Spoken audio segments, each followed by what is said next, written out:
Hi and welcome to History's a Blast. It's May the 18th, 2024, and we are at the Fort Monroe, Virginia Visitor Center. Fort Monroe National Monument.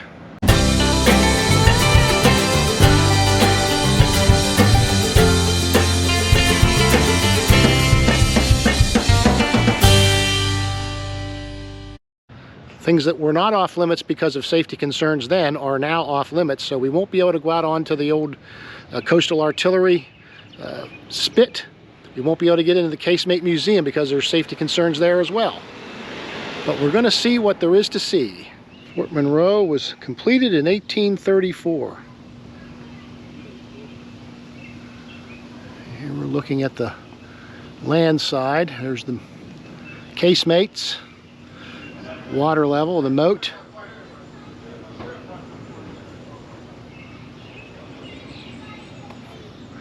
We'll walk in a little later. This is a huge fort, and this is a fascinating exhibit storyboard here. There's Fort Monroe, and here's Fort Pulaski, where we visited last year. There's Fort McHenry in Baltimore. There's Fort Sumter, which we haven't been to in this YouTube channel yet. Look at the size of this place. My gosh. 63 acres. Built starting in 1819. And this is another interesting one. Who built Fort Monroe? Well, the supervising engineer was Lieutenant Colonel Charles Gratio. But there's a young Lieutenant R.E. Lee who was responsible for the final stages of the construction of Fort Monroe. Handsome looking kid before he turned gray. It used to be the headquarters of the United States Army Training and Doctrine Command, and Cadet Command, or ROTC, was here as well. I was last here in 1994 on my way to a tour of duty as a professor of military science. There they are, commanders of TRADOC. There's Don Starry. 4-star generals.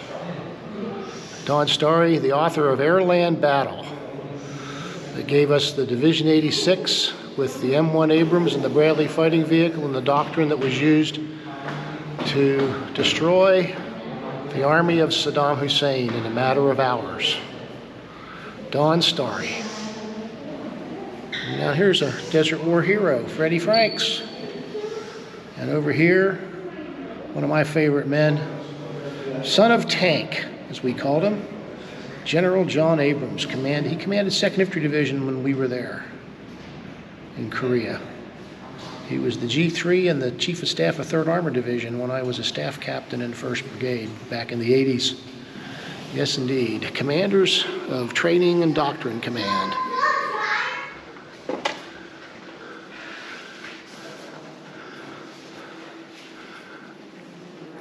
The education center in this building is dedicated to the African American experience, slavery. The first slaves to arrive in what would become the United States arrived here, believe it or not. Of course, it wasn't a fort yet. Actually, there was a fort here. We'll talk about that a little bit later. The British settlers erected a fort here shortly after the founding of Jamestown, and the first slave ship to arrive here was a Dutch ship that had been captured, as the folks informed me, by British privateers. At that time, the Dutch and the Spanish and the British were at war with each other. Well, the British were at war with the Dutch and the Spanish. I'm not sure the Dutch were at war with the Spanish.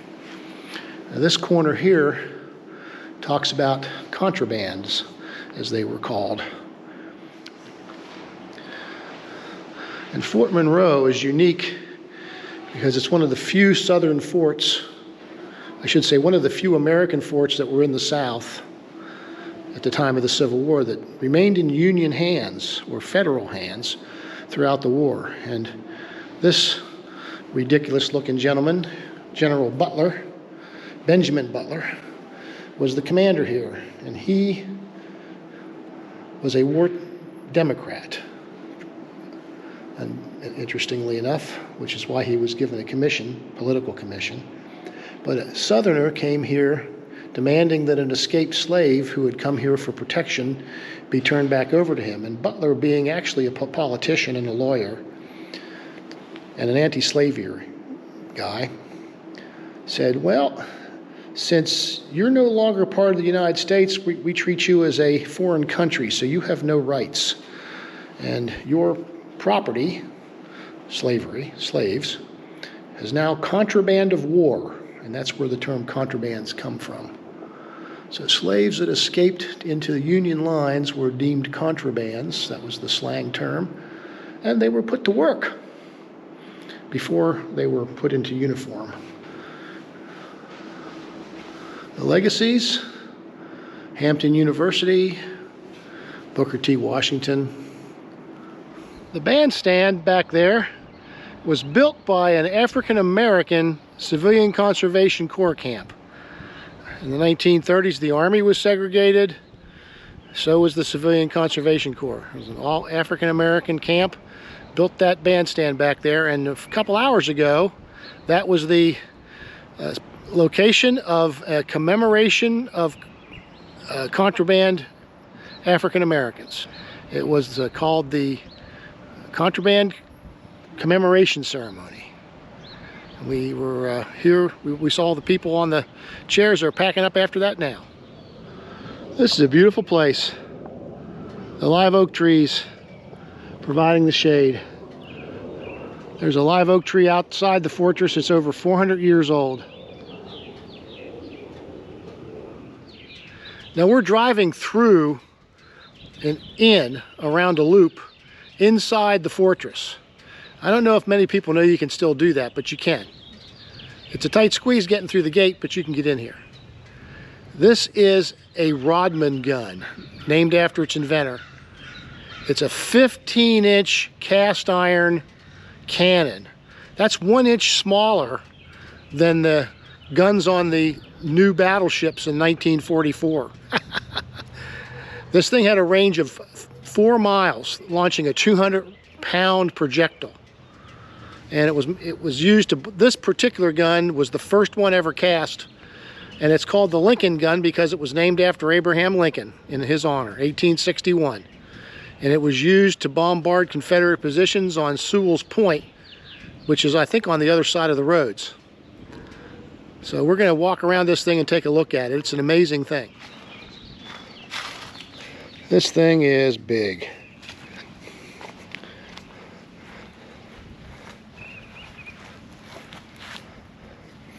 And there's an engraving.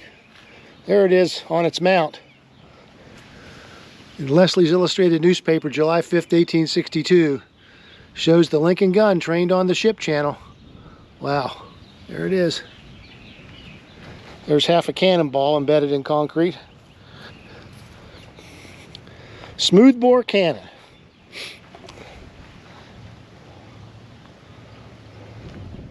There's the parade field of Fort Monroe. And the 15 or so years since the Army's turned this over to the state of Virginia, maintenance is becoming a problem. Of course, this building was probably in fairly bad shape by the time the Army turned it over, maybe unoccupied. Very old building. Danger, no trespassing. Looks like there's some serious issues to deal with there. All right. Yeah, they're doing what they can with the money they have available. This is Battery Irwin. It's one of the early 20th century so-called Endicott installations that was designed to house a 12-inch anti-ship cannon on a disappearing mount. That means that it would be raised up above the parapet to fire, and then the recoil allowed it to flex back down behind the parapet to be reloaded and protected from counterfire. designed against battleships at the turn of the century. By World War II, when it was removed, battleships outgunned it, so it was obsolete. And these 90mm guns that you see up there in the housings, and we'll go up and look at them, were installed during the war as part of the anti-torpedo boat battery. And they were more or less used as salute guns after 1946. They're still there. Take a look.